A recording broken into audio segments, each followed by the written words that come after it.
This Saturday episode of New Politics was released on the 11th of July, 2026, and produced on the lands of the Wangal and Gadigal people.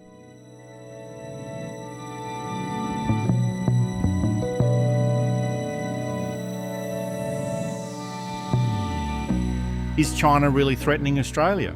Or are we just reacting exactly the way that we're expected to react?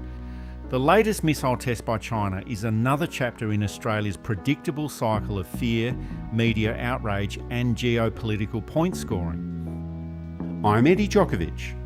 I'm David Lewis. All of this is coming up in this big episode of New Politics. And we've got an announcement about a new publication that we've just launched, and it's called the New Politics Quarterly. It's an analysis of the state of Australian politics at the moment and a review of the past 3 months. Now, it's available as an ebook and a PDF download. We'll be looking at providing it as an audiobook as well. You do get it as a subscriber, so subscribe now. It's just $5 per month, either through Patreon or Substack. And of course, this is another good way to support independent journalism.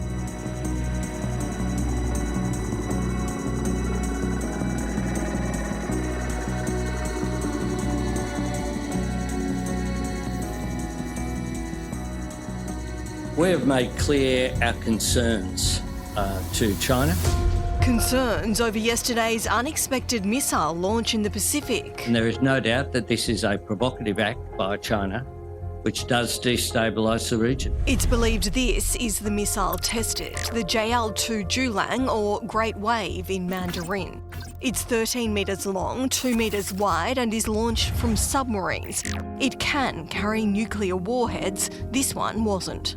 This was a test of a nuclear-capable intercontinental ballistic missile fired from a nuclear-powered submarine. That is of real concern. Of more concern, the strike range of the missile is 9,000 kilometres. Australia is well within its radius. China has launched a routine missile test, and all of a sudden the Western world has reacted as though World War III is just about to begin. Now, David, it would be far better if no country in the world did these sorts of tests at all, but every major power around the world does exactly the same sorts of missile tests. And although we don't know the exact figures, the United States carried out around 25 of these tests last year, including ICBMs, hypersonic missiles, defence interceptors, and a range of cruise missiles. And no one seemed to be caring too much about those when they've happened. And the other point is that this Chinese launch actually carried a dummy warhead, so it wasn't actually a real warhead, but it comes on the same day as Australia created a new security pact with Fiji, and it's ahead of a few joint exercises that China is going to be doing with Russia. But I think the biggest issue is that we just need to keep some perspective on all of this. There's less outrage about the missile launch itself than who actually did the launching, and if we are going to criticise China for missile testing, we need to start criticising all the other countries that are doing the same thing. Otherwise, it's just more or less the same China bashing that we get whenever these sorts of issues arise. We live in a different world to the world of the 1890s or even the 1950s or even the 1980s. China is a different government. If it is true that China wants to take over Australia through immigration, they've done a pretty poor job of it. And they better hurry up too. They better hurry up. It's only been 100 and something years, 190 years or something. I know racism is easy to handle, but I also know that we can be mature adults about these things and not act as if everything that's not from Europe is a threat. It suits our media to act as if everything's a threat. It suits certain politicians to act as everything is a threat. It plays into racism as well, which, as we've seen, is still sadly a card that can be played, which is a terrible shame.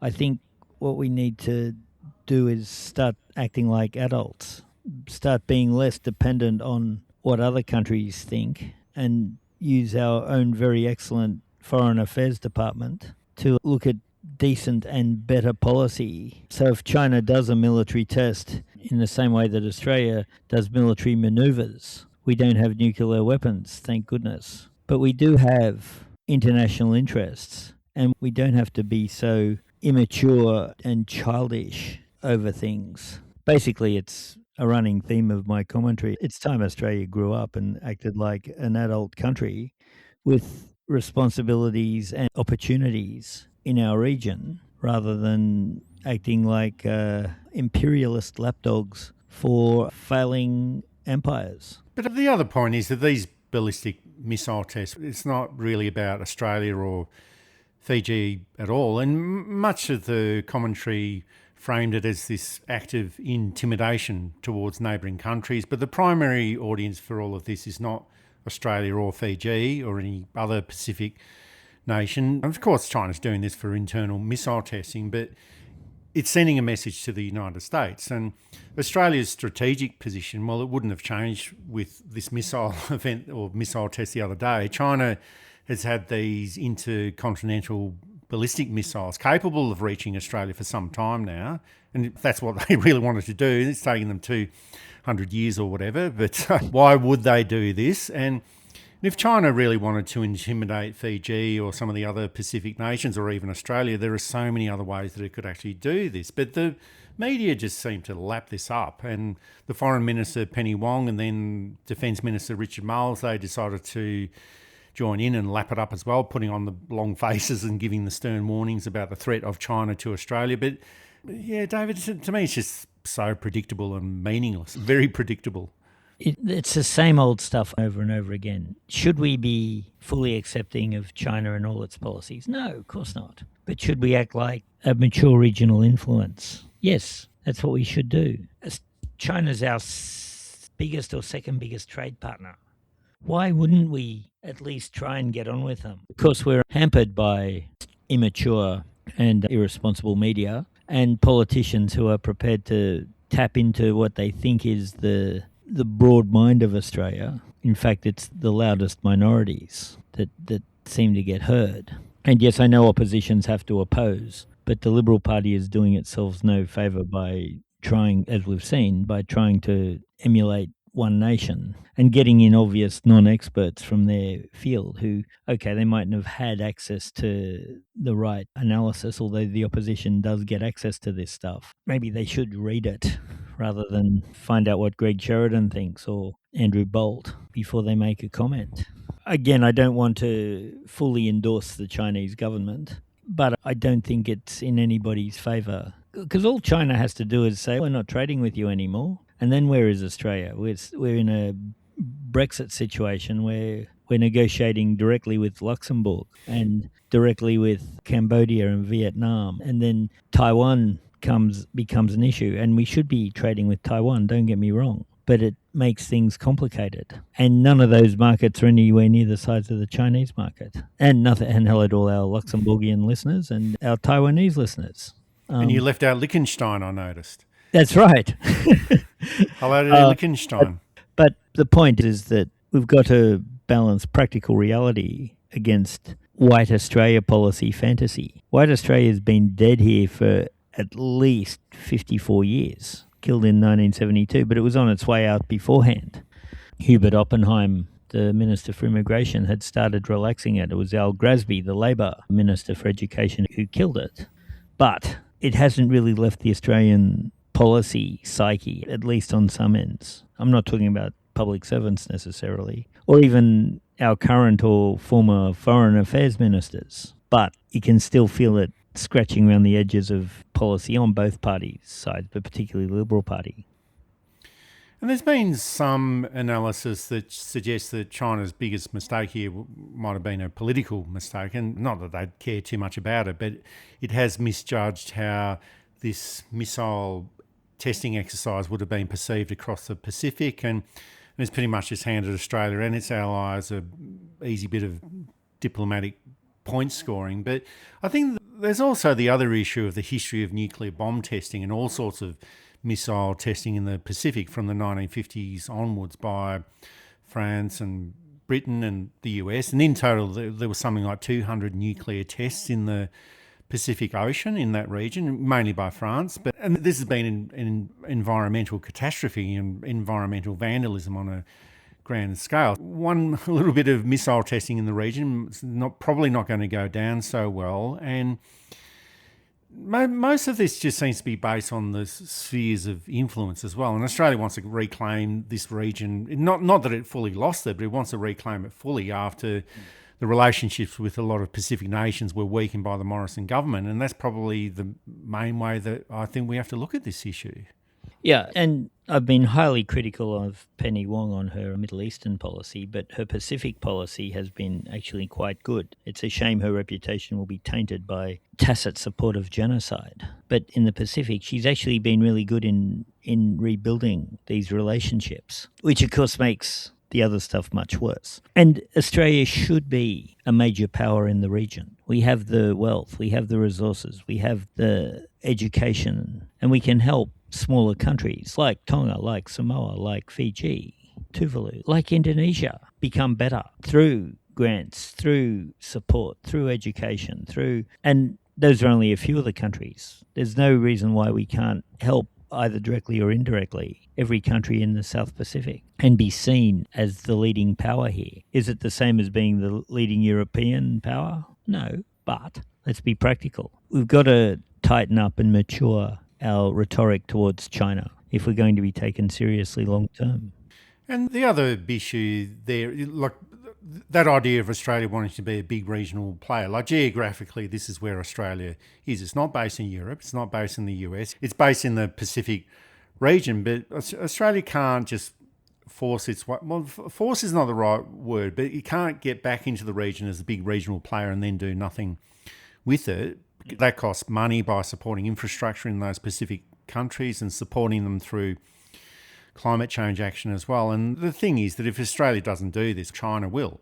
And some of these countries will then use both China and Australia as leverage to end up getting what they want. That's certainly what the Solomon Islands was doing. And that's the way that this diplomatic business works. You use leverage with different countries to get what you want, and you end up getting the best of both worlds. Now, if you're a smaller country, you haven't got that much leverage, but essentially this is what you do. But essentially, as far as I can see, it's the US pretty much not wanting to have Chinese influence in the Pacific region, and part of it would be Australia fulfilling this at the request of the United States. And my feeling is that if it was solely up to Australia, they'd be probably getting out of the Pacific anyway and let those countries take up the Belt and Road offers from China. I think that would probably be a better outcome for those countries because China's got a much bigger economy and got more resources available to it than Australia has. But that's not what the United States wants. So essentially that's not going to happen. No, it's obviously America wants a part of out here for strategic purposes. This is stretching back from way before Trump. And our advantage is that Trump has stripped out a lot of the really clever and smart people from the Department of State or their foreign affairs. I remember when I was at university, one of my tutors, who was a ex-diplomat, said America has a big population. It's got 1% of the population are Albert Einstein geniuses, and it's still 100,000 or 300,000 people or something, and they hire them in foreign affairs. That hasn't happened recently. And America does want the whole to be an influence in the area. China obviously wants to be an influence in the area. And this is where Australia, instead of being a strategic outpost, which that debate stretches back to 1770 or so, Australia could be a vital part of a defence and trade system in which it's not just being a lackey for America, Europe, China, India, but actually being its own person, its own state with its own interests to balance against everybody else's interests. Does that mean sometimes you have to say yes to America or whomever? Yes, it does. Does it sometimes mean, though, that you have to say no? It absolutely does. That's maturity. And that's... New Zealand does it. New Zealand does it. Indonesia does it. Indonesia has a massive population, of course, so that helps. And it's spread over thousands of islands, so that helps too. But Australia's in a better economic position than Indonesia. Thailand does it. There's no reason that Australia can't do it, except that we have people who don't think big enough and who think that thinking big means that you open up an uninhabitable desert rather than we think big in terms of we help our neighbours when they need helping. But it's almost like this knee-jerk reaction, or it's rote learning. Penny Wong and Richard Marles are out there having their lunch break or whatever, and then they hear about this missile test and they think, oh, hang on, China, we better say something about that, say something negative, and then they read the rules and say, oh, that's right, we've got to come out and say that China's a threat to Australia or the world or whatever it is. And it's like, well, as I mentioned before, it's just so predictable. And you referred to this before, David, but I just think that it goes to show that Australia is still a very immature player when it comes to this relationship with China. It's probably immature diplomatically with quite a few other countries as well. And there was also, and you know, we've been talking about the Labor government's responses to all of this, but there was also that bizarre input from, if you can call it that, from the leader of the opposition, Angus Taylor, and Barnaby Joyce, who's now in One Nation. And they suggested that China was involved with the recent internet outage that was caused by Telstra, and of course there was no evidence provided for this or even how this could actually happen. And then they made that spurious link between the missile test that happened on I think it was on the Tuesday, and then of course China, they'd launched this missile test and then caused this internet outage in Australia the following day just for the hell of it.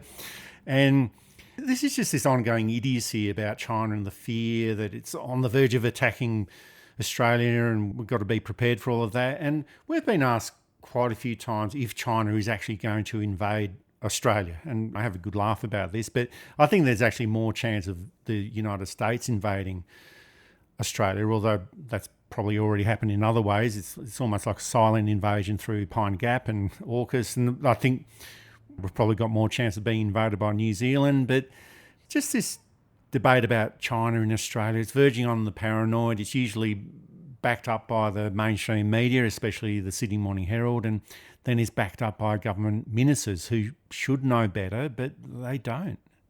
Yeah, and Richard Marles doesn't seem to be the brightest tool in the box, but Penny Wong knows better. Well, they do know better, but it gets back to that knee-jerk reaction and the rote learning that they've got. This is what we've got to say if China does anything at all. Yeah, and China's been coming here since the 1830s or thereabouts. In that time, they've become a major world power and a major military power. They could defeat Australia in about 2 weeks just through sheer armed forces power. And it's this notion that they want to take over is as ridiculous as the notion that the Muslims want to take over or the Africans want to take over. Nobody wants to take over. I think, is it in Gallipoli where they run into the old drover? Why are you going to the war? Oh, it's to stop the Germans invading. And he looks over at the outback, he said they can have it. It's a paranoid reaction, and does say, as some of our harsher critics have said, that we haven't really gotten rid of the White Australia policy emotionally yet, despite all the evidence to the contrary. And by we, the loudest noises with the biggest soapboxes we're still looking at the White Australia policy as what we should be, rather than the Immigration Act 1972 and beyond. That's it for this episode of New Politics. Thanks for listening in. And if you value independent journalism without the influence of corporate backing, join New Politics at newpolitics.com.au and support us directly. It's just $5 per month, and we always try to keep it very simple. If you like what we do, please send some support our way. It keeps our commitment to independent journalism ticking along. I'm Eddie Djokovic. Thanks for listening in, and it's goodbye to our listeners. I'm David Lewis. We'll see you next time.